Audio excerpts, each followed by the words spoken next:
Hi guys, welcome back to my YouTube channel. दोस्तों, आज हम राजस्थान के प्रसिद्ध मंदिर सीकर जिले में स्थित हारे के सहारे खाटू श्याम जी के बारे में बात करेंगे। खाटू श्याम जी को कलयुग में भगवान श्री कृष्ण का अवतार माना जाता है। देश के करोड़ों लोग खाटू श्याम जी की पूजा करते हैं। खाटू श्याम मंदिर में हर पल भक्तों की भीड़ लगी रहती है। यदि आप खाटू श्याम जाने का इरादा बना रहे हैं तो ये वीडियो आपके लिए काफ़ी यूजफुल होने वाला है।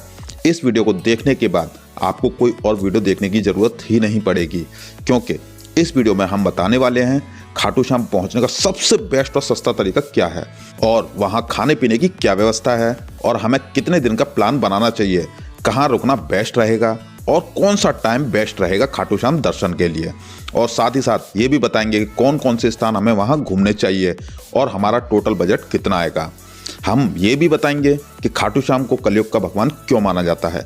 तो दोस्तों, वीडियो में बने रहिए एंड तक, ताकि आपको हम A to Z इन्फॉर्मेशन दे सकें। तो without wasting time video start करते हैं। और सबसे पहले बात करते हैं क्यों खाटू श्याम को कलयुग का भगवान माना जाता है। तो ये कहानी आज से लगभग 5000 साल पुरानी है। ये कहानी महाभारत काल से शुरू होती है। उस समय खाटू श्याम जी का नाम बर्बरीक था। बर्बरीक भीम के पौत्र और घटोत्कच के पुत्र थे। बर्बरीक जी देवी जी के बहुत बड़े भक्त थे। एक बार बर्बरीक जी ने देवी की बहुत कठोर तपस्या की, जिससे प्रसन्न होकर देवी ने बर्बरीक को अपने दर्शन दिए और कहा, भक्त मैं तेरी तपस्या से बहुत प्रसन्न हूँ, बता तुझे क्या वरदान चाहिए। तब बर्बरीक जी बोले, माँ मैं अपना संपूर्ण जीवन दीन दुखियों की सहायता में व्यतीत करना चाहता हूँ। तब देवी माँ ने बर्बरीक को 3 दिव्य बाण दिए और बोली कि तुम सदा दुर्बलों का सहारा बनोगे और मैं तुम्हें ऐसी शक्ति प्रदान करूंगी जो तीनों लोकों में किसी के पास नहीं होगी। ये जो मैं तुम्हें बाण दे रही हूँ, ये अपने लक्ष्य को भेद कर वापस लौट आएंगे। देवी माँ के वरदान को पाकर बर्बरीक खुशी खुशी अपनी माता के पास पहुंचे और कहा, माता मैं अजेय हो गया हूँ, और सारी बात अपनी माता को बताई और कहा, माता मैं भी कौरव और पांडवों के युद्ध में जाना चाहता हूँ। तब बर्बरीक की माँ बोली, बेटा मुझे पता है तुम बहुत ही महान योद्धा हो, परंतु तुम्हें मुझे एक वचन देना होगा कि तुम युद्ध में हारने वाले की तरफ से लड़ोगे और हारे का सहारा बनोगे। बर्बरीक अपनी माँ को वचन देकर नील घोड़े पर सवार होकर अपने 3 दिव्य बाणों के साथ कुरुक्षेत्र की तरफ रवाना हो गए। भगवान श्री कृष्ण तो अंतर्यामी थे, वो ये सब लीला देख रहे थे। वो ये भी जानते थे कि कौरवों को बर्बरीक के इस वचन के बारे में पता है, इसलिए वो कौरवों की तरफ से लड़ेंगे। अगर बर्बरीक कौरवों की तरफ से लड़ेगा तो पांडवों की सेना कमजोर हो जाएगी। उसके बाद वो पांडवों की सेना में चला जाएगा। इस तरह वो दोनों सेनाओं में घूमता रहेगा और कोई भी सेना नहीं जीत पाएगी, और युद्ध के अंत में कौरव पांडव दोनों का विनाश हो जाएगा और सिर्फ बर्बरीक रह जाएगा। इसीलिए श्री कृष्ण ने ब्राह्मण का वेश धारण कर रास्ते में ही बर्बरीक को रोक लिया और कहा, हे वीर योद्धा, तुम कौन हो और इस युद्ध भूमि में क्या कर रहे हो। तब बर्बरीक ने बोला, हे ब्राह्मण देव, मैं महाभारत के युद्ध में सम्मिलित होने आया हूँ। तब श्री कृष्ण मुस्कुराते हुए बोले कि तुम मात्र 3 बाणों से युद्ध में सम्मिलित होने जा रहे हो, ऐसा कैसे हो सकता है। तब बर्बरीक ने बोला, ब्राह्मण देव, ये बाण कोई साधारण बाण नहीं है। इनमें से मात्र 1 बाण से ही पूरा महाभारत युद्ध समाप्त कर दूंगा। मेरा मात्र 1 बाण ही शत्रु सेना को परास्त करने के लिए पर्याप्त है। तब श्री कृष्ण बोले, अच्छा तो फिर 1 बाण से मेरे सामने जो पीपल का पेड़ है उसके सारे पत्तों को छेद करके दिखाओ। बर्बरीक ने ब्राह्मण रूपी श्री कृष्ण की चुनौती स्वीकार करके क्षण भर में ही पेड़ के सभी पत्तों को भेद दिया और वो बाण श्री कृष्ण के पैरों के चारों तरफ चक्कर लगाने लगा। तब बर्बरीक ने कहा, ब्राह्मण देव, अपना पैर यहाँ से हटा लीजिए, वरना ये तीर आपके पैर को भेद देगा। ये तीर बिना लक्ष्य को पूरा किए वापस तरकस में नहीं लौटते हैं, क्योंकि एक पत्ता श्री कृष्ण ने अपने पैर के नीचे छिपा रखा था। आप लोग आश्चर्य मानेंगे कि हरियाणा में आज भी वह पीपल का पेड़ कुरुक्षेत्र के पास के गांव में स्थित है, जिसके आज भी हर पत्ते में छेद है, और जब कोई नया पीपल का पत्ता निकलता है तो उसमें भी छेद हो जाते हैं। आप जाकर खुद देख सकते हैं। बर्बरीक की इस लीला को देखकर श्री कृष्ण बोले, हे वीर योद्धा, मैं तुम्हारे साहस की सराहना करता हूँ और तुमसे दान स्वरूप कुछ मांगना चाहता हूँ। बर्बरीक बहुत ही बड़े दानवीर भी थे, इसलिए बर्बरीक बोले, ब्राह्मण महाराज, मैं आपको वचन देता हूँ कि यदि मेरे वश में होगा तो आप दान में जो भी मांगेंगे मैं उसे मना नहीं करूँगा। तब श्री कृष्ण बोले, हे वीर पुत्र बर्बरीक, मुझे तुम्हारा शीश दान चाहिए। यह बात सुनकर बर्बरीक बोले, ब्राह्मण देव, आप मुझे साधारण ब्राह्मण नहीं लगते हैं, कृपया करके मुझे अपने वास्तविक स्वरूप से अवगत कराइए। तब श्री कृष्ण ने अपने वास्तविक रूप के दर्शन देते हुए कहा, हे बर्बरीक, युद्ध भूमि की पूजा के लिए एक वीर क्षत्रिय के शीश की आवश्यकता होती है और तुम महावीर हो, इसीलिए मैं तुम्हारा शीश दान में मांगता हूँ। श्री कृष्ण की बात सुनकर बर्बरीक बोले, प्रभु मैं आपको अपना शीश दान अवश्य दूंगा, परंतु मेरी दो इच्छाएं हैं। पहली तो ये कि आप मेरे शरीर को स्वयं अग्नि देंगे, और दूसरी इच्छा ये है कि मैं अंत तक इस महाभारत के युद्ध को देखना चाहता हूँ। तब श्री कृष्ण बोले, वीर शीशदानी बर्बरीक, ऐसा ही होगा। तभी बर्बरीक ने यह सुनकर अपना शीश श्री कृष्ण को दान में दे दिया। जिस दिन बर्बरीक ने अपना शीश दान दिया था उस दिन फागुन माह की द्वादशी थी। बर्बरीक के दान से खुश होकर श्री कृष्ण ने कहा कि हे बर्बरीक, मैं तुम्हें वरदान देता हूँ कि कलयुग में लोग तुम्हें हारे के सहारे के नाम से जानेंगे और तुम्हें मेरे श्याम नाम से जाना जाएगा, और तुम्हारा मंदिर खाटू गांव में होगा, इसलिए तुम्हें खाटू श्याम के नाम से पूजा जाएगा। एक बात और बताना चाहूंगा दोस्तों, बर्बरीक को ब्रह्मा जी का श्राप था कि उनकी मृत्यु पृथ्वी लोक पर भगवान श्री कृष्ण द्वारा होगी, तभी वो श्राप मुक्त हो सकते हैं। दोस्तों, जब बर्बरीक ने अपना शीश दान दिया तो श्री कृष्ण ने बर्बरीक का सिर युद्ध भूमि के समीप एक ऊंची पहाड़ी पर रख दिया, जहां से बर्बरीक ने संपूर्ण महाभारत का युद्ध देखा। युद्ध की समाप्ति पर पांडवों में आपसी बहस होने लगी कि युद्ध में विजय का श्रेय किसको जाता है। इस पर श्री कृष्ण बोले, बर्बरीक का शीश संपूर्ण युद्ध का साक्षी है, अतः उनसे बेहतर निर्णायक भला कौन हो सकता है। यह सुनकर सभी पांडव बर्बरीक के पास पहुंच जाते हैं और पूछते हैं, पौत्र बर्बरीक, हम सब वीरों में से इस युद्ध को जीतने का श्रेय किसे जाता है। तब बर्बरीक बोले, श्री कृष्ण ने इस युद्ध में विजय प्राप्त कराने में सबसे महान कार्य किया है। उनकी शिक्षा, उनकी उपस्थिति और उनकी युद्ध नीति ही निर्णायक थी। मुझे तो युद्ध भूमि में सिर्फ वासुदेव श्री कृष्ण का सुदर्शन चक्र ही घूमता हुआ दिखाई दे रहा था, जो शत्रु की सेना को काट रहा था। इस धर्म युद्ध को जीतने का संपूर्ण श्रेय भगवान श्री कृष्ण को ही जाता है। श्री कृष्ण के बिना यह युद्ध जीतना असंभव था। इसके पश्चात सभी पांडव बर्बरीक के निर्णय की सराहना करते हुए भगवान श्री कृष्ण से क्षमा मांगते हैं। तो दोस्तों, ये बात हुई कि क्यों कलयुग में खाटू श्याम जी को पूजा जाता है। अब बात करते हैं कि हमें दर्शन करने के लिए कैसे पहुंचना है। तो खाटू श्याम पहुंचने के लिए आपके पास 3 ऑप्शन है। अगर पहले ऑप्शन की बात की जाए तो वो है बाई ट्रेन। यदि आपका माध्यम बाई ट्रेन है तो आप अपने अपने शहरों के अकॉर्डिंग रिंगस तक की ट्रेन देख लीजिए। रिंगस रेलवे स्टेशन से खाटू श्याम जी की दूरी करीब 25 किलोमीटर है, और यह 25 किलोमीटर की दूरी आप 3 तरह से कवर कर सकते हैं, जिसमें फर्स्ट ऑप्शन है बाई शेयरिंग टैक्सी। जैसे ही आप रिंगस रेलवे स्टेशन से बाहर आएंगे तो आपको वहां बहुत सारे शेयरिंग टैक्सी वाले मिल जाएंगे, जो आपसे मात्र 50 से 60 रुपए लेंगे और आपको खाटू श्याम पहुंचा देंगे। सेकंड ऑप्शन है बाई बस। खाटू श्याम के लिए रिंगस रेलवे स्टेशन से कुछ बसें भी चलती हैं, जो आपको मात्र 30 से 40 रुपए में खाटू श्याम पहुंचा देंगी। थर्ड ऑप्शन है पैदल यात्रा। बहुत से भक्त बाबा का निशान लेकर रिंगस से ही इस 25 किलोमीटर की यात्रा को पैदल करके बाबा के दरबार में पहुंचते हैं। रिंगस से ही पूरे रास्ते बाबा श्याम के दीवाने गाते बजाते और नाचते हुए बाबा जी के दरबार की तरफ बढ़ते हैं। यहीं से आप बाबा के रंग में रंगने लगेंगे और आपको यह सब देखकर बहुत ही ज्यादा अच्छा लगेगा। दोस्तों, यदि आपके शहर से रिंगस के लिए डायरेक्ट ट्रेन नहीं है तो आप जयपुर तक की ट्रेन देख लीजिए। जयपुर से खाटू श्याम की दूरी लगभग 90 किलोमीटर पड़ती है।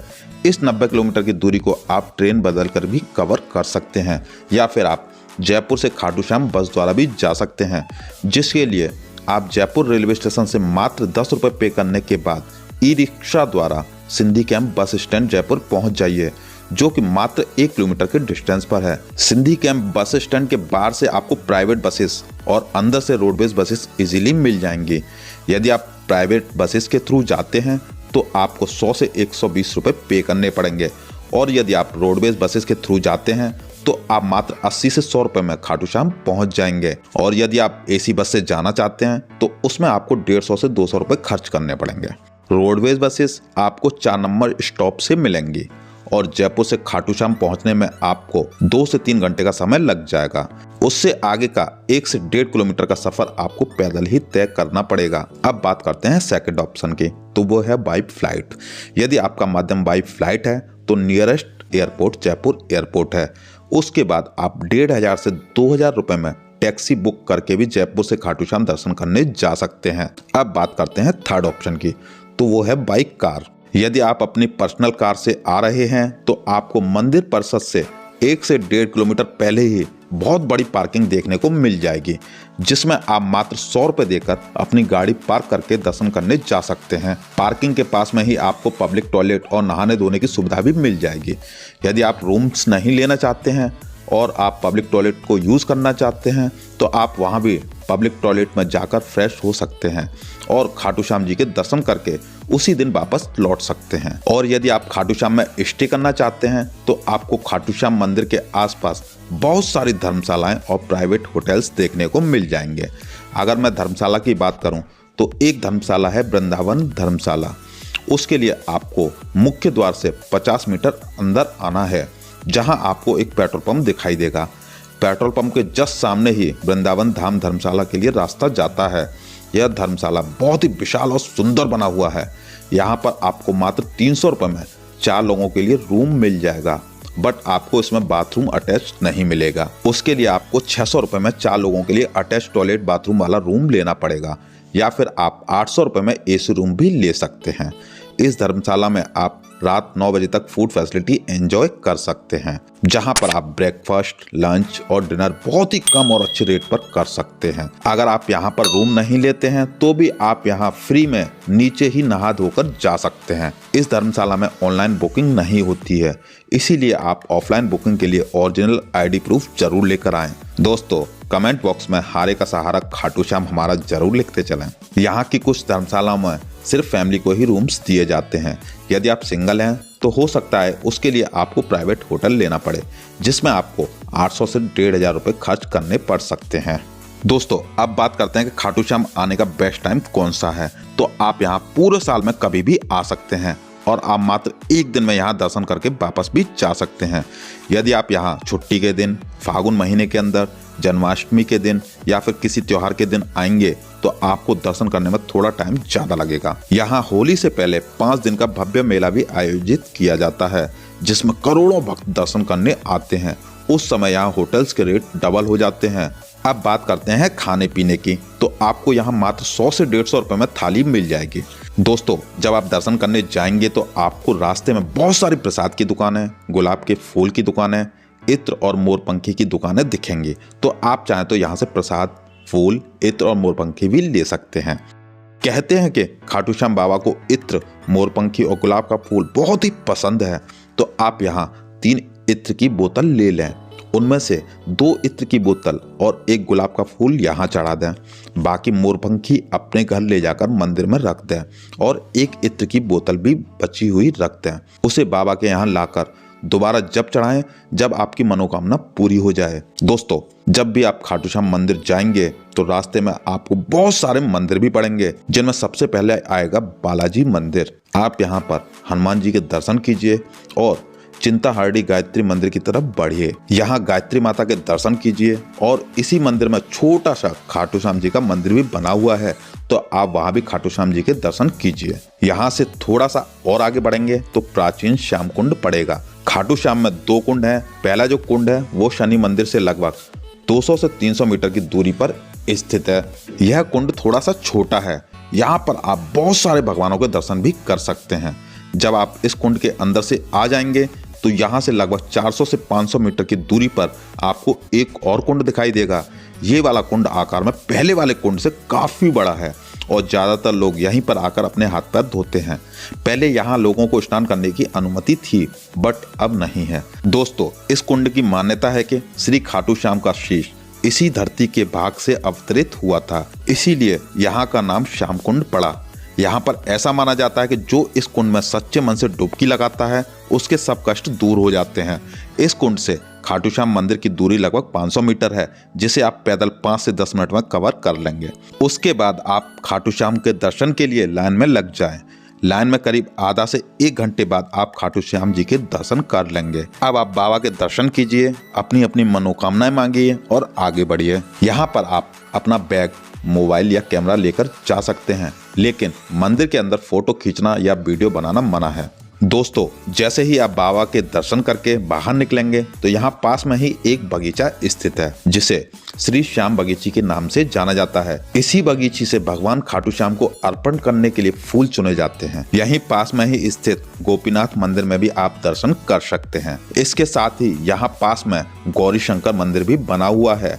इस मंदिर से जुड़ी एक कहानी काफी मशहूर है। कहा जाता है कि मुगल सम्राट औरंगजेब के कुछ सैनिक इस मंदिर को नष्ट करना चाहते थे। उन्होंने इस मंदिर के अंदर भालों के साथ शिवलिंग पर हमला किया। तब इस शिवलिंग से खून की धारा बहने लगी। यह देखकर सारे सैनिक वहां से भाग गए और आज भी यहाँ आपको शिवलिंग पर भालों के निशान साफ साफ देखने को मिल जाएंगे। अब आपको कुछ जरूरी बातें और बता देता हूँ। पहली तो ये कि जब भी आप दर्शन करने के लिए जाएं तो सबसे लेफ्ट साइड वाली बैरिकेडिंग से जाएं ताकि आप खाटू श्याम के दर्शन पास से कर सकें। दूसरी बात यह कि आप अपने जूते चप्पल उसी दुकान पर उतार दें जहां से प्रसाद लिया है और उस दुकान का विजिटिंग कार्ड भी अपने पास जरूर रखें ताकि भूलने पर आप उसे ढूंढ सकें। आपको अपने जूते चप्पल वहां उतारने हैं जहां पर मंदिर कमेटी का बड़ा सा बोर्ड लगा है, क्योंकि यदि आप अपने जूते चप्पल मंदिर के पास में उतारेंगे तो जब आप वापस मंदिर में एग्जिट करेंगे तो आपको अपने जूते चप्पल लेने के लिए वापस एंट्री गेट की तरफ आना पड़ेगा, क्योंकि यहाँ पर एंट्री और एग्जिट दोनों अलग अलग हैं। अगर बात की जाए मंदिर के टाइमिंग की तो मंडे से फ्राइडे ये मंदिर दोपहर 3 से 4 बंद रहता है और सैटरडे के दिन 24 घंटे खुला रहता है। साथ ही साथ एकादशी के दिन भी 24 घंटे खुला रहता है। दोस्तों, यदि आप बाबा श्याम को निशान चढ़ाना चाहते हैं तो यदि आप फर्स्ट टाइम जा रहे हैं तो आपको सिंपल वाला निशान चढ़ाकर अपनी मन्नत मांगनी है और जब कभी आपकी मन्नत पूरी हो जाती है तो उसके बाद आपको सेकंड टाइम में मोरपंखी के साथ में नारियल वाला निशान चढ़ाना होता है। जब आप निशान चढ़ाने के लिए हाथ में ले लेंगे तो आपको निशान कहीं भी नीचे जमीन पर नहीं रखना है। निशान को रखने के लिए यहाँ पर जगह जगह बहुत से निशान स्थल बनाए गए हैं, तो आपको निशान स्थल में ही रखना है। आपको एक चीज का और ध्यान रखना है कि कभी भी निशान को गंदे हाथों से नहीं छूना है। जो भी भक्त बाबा के लिए निशान का चढ़ावा लाते हैं वो यहाँ पर जमा हो जाते हैं। आप चाहें तो यहाँ से एक और निशान लेकर अपने घर की छत पर लगा सकते हैं। बाबा श्याम के निशान को ऐसी जगह पर लगाएं जहाँ पर उसका अनादर ना हो। खाटू श्याम के निशान का अपना एक विशेष महत्व होता है। ऐसा माना जाता है कि जिसके घर के ऊपर बाबा श्याम का निशान है उसे कभी भी किसी तरह का हार का सामना नहीं करना पड़ता और किसी की बुरी नजर नहीं लगती है। साथ ही साथ खाटू श्याम स्वयं ही निशान के रूप में आपके घर पर विराजमान होते हैं। जो भी भक्त बाबा जी को मानता है उसके सारे बिगड़े काम बहुत ही जल्द पूरे होने लगते हैं। इसलिए आज छोटे बड़े शहरों में खाटू श्याम जी के मंदिर लगातार बनते जा रहे हैं। इन मंदिरों में किसी भी तरह का प्रसाद या चढ़ावा नहीं चढ़ाया जाता है, मगर आप फिर भी लेना चाहें तो आप अपने घर के लिए प्रसाद ले सकते हैं। दोस्तों, अब हम बात करते हैं बजट की। तो यदि आप 4 लोग जाते हैं और 1 नाइट का स्टे करते हैं तो आप 500 रुपये से भी कम में खाटू श्याम के दर्शन कर लेंगे, जिसमें आपका 100 रुपये थाली का, 100 रुपये जयपुर से खाटू श्याम बस का और यदि 300 वाला रूम लेते हैं तो 75 रुपये प्रति व्यक्ति धर्मशाला का हो जाएगा। यानी कि आप मात्र 275 रुपये में दर्शन कर लेंगे। इसमें मैंने आपके शहर से जयपुर तक का किसी भी तरह का बस, ट्रेन और फ्लाइट का टिकट ऐड नहीं किया है, तो आप अपने अपने शहरों के अकॉर्डिंग वो भी ऐड कर सकते हैं। आई होप आपको सब कुछ समझ में आ गया होगा कि हमें खाटू श्याम के दर्शन कैसे करने हैं। यदि इसके बाद भी आपका कोई सवाल रह गया है तो आप मुझे कमेंट करके पूछ सकते हैं या फिर मेरी इंस्टा आईडी पर फॉलो करके मुझसे पर्सनली पूछ सकते हैं। मैं आपको रिप्लाई जरूर दूंगा। मुझे उम्मीद है कि आपको मेरा वीडियो पसंद आया होगा। अगर वीडियो पसंद आया तो एक लाइक तो बनता है। आपके एक लाइक से मुझे मोटिवेशन मिलता है ताकि मैं आपके लिए ऐसी ही इन्फॉर्मेटिव वीडियोस लाता रहूं। और आपने अभी तक मेरा चैनल सब्सक्राइब नहीं किया है तो प्लीज़ चैनल को सब्सक्राइब जरूर कीजिएगा और साथ में बेल आइकन दबाने के बाद ऑल बटन पर भी क्लिक जरूर कीजिएगा ताकि आपको मेरा नेक्स्ट वीडियो मिले सबसे पहले। और वीडियो को ज़्यादा से ज़्यादा लोगों के साथ शेयर भी कीजिएगा ताकि किसी भी भक्त को खाटू श्याम में दर्शन के लिए कोई समस्या न आए। फिलहाल आज के वीडियो में इतना ही। मिलते हैं फिर नई वीडियो में नई यात्रा के साथ। और वीडियो को पूरा देखने के लिए आपका बहुत बहुत धन्यवाद।